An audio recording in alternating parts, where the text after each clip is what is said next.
ناظرین، یہ تو ہم سب جانتے ہیں کہ اسپیس ریس امریکہ اور سوویت یونین کے درمیان ہوئی تھی اور آخرکار 1969 میں امریکہ اس ریس کو جیت جاتا ہے۔ لیکن ایک ایسا ملک بھی تھا جس نے ان دونوں سے پہلے اپنا اسپیس مشن شروع کیا تھا، لیکن اس کی کہانی ہم نے نہ ہی کبھی کتابوں میں پڑھی اور نہ ہی کہیں سنی ہے۔ وہ ملک کون تھا اور وہ آخر اس مشن میں ناکام ہوا تو ہوا کیسے؟ آئیے اس ویڈیو میں جانتے ہیں۔ دوستو، اس ملک کا نام زیمبیا تھا، جو افریقہ میں لوکیٹڈ ایک غریب ملک تھا۔ وہ حال ہی میں آزاد ہوا تھا۔ اسی ملک کے ایک اسکول ٹیچر کا خواب تھا کہ وہ اپنے ملک کو جلدی چاند پر پہنچائے۔ زیمبیا نے 1964 میں برٹین سے آزادی پائی تھی۔ ظاہر سی بات ہے کہ اس وقت اس کا نظام بھی درست نہیں تھا اور اس کی اکنامی بھی بہت ڈاؤن تھی، اور اس ٹیچر نے باقاعدہ یہ اعلان کر دیا تھا کہ وہ ایک اپنا ادارہ بنائے گا، national academy of science, space research and فلسفی۔ وہ خود اس کا ڈائریکٹر بنا۔ اس شخص کا نام ایڈورڈ مکوکا نکولوسو تھا۔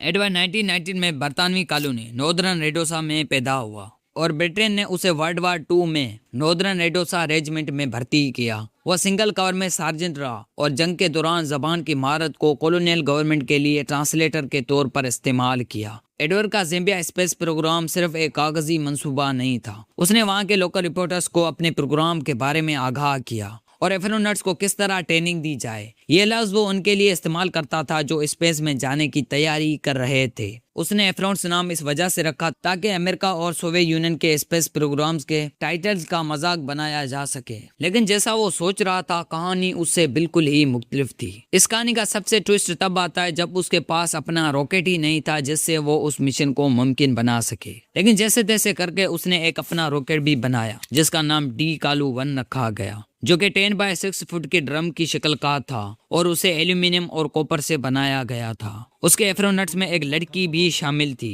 انہوں نے رپورٹر سے کہا کہ پہلا لانچ زیمبیا کی آزادی کے دن یعنی 24 اکتوبر 1964 انڈیپینڈنس اسٹیڈیم سے ہوگا۔ بعد میں ایڈورڈ نے کہا کہ گورنمنٹ نے اس کو لانچ کی اجازت ہی نہیں دی۔ ایڈورڈ کی ٹریننگ بہت ہی عجیب تھی۔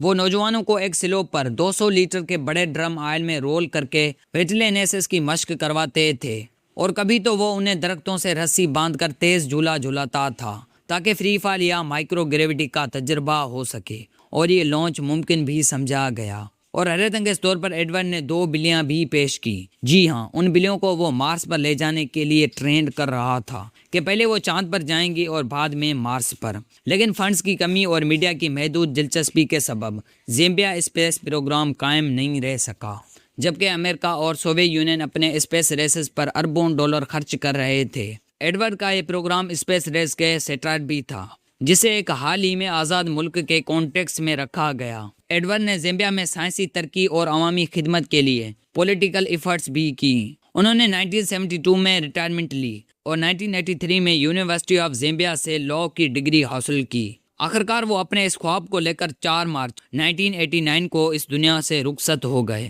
اور اپنے پریزیڈنٹل آنرز کے ساتھ دفن ہو گئے۔ اس کے بارے میں آپ کی کیا رائے ہے؟ کمنٹ باکس میں ضرور بتائیے گا۔ ملتے ہیں اگلی شاندار ڈاکیومنٹری میں۔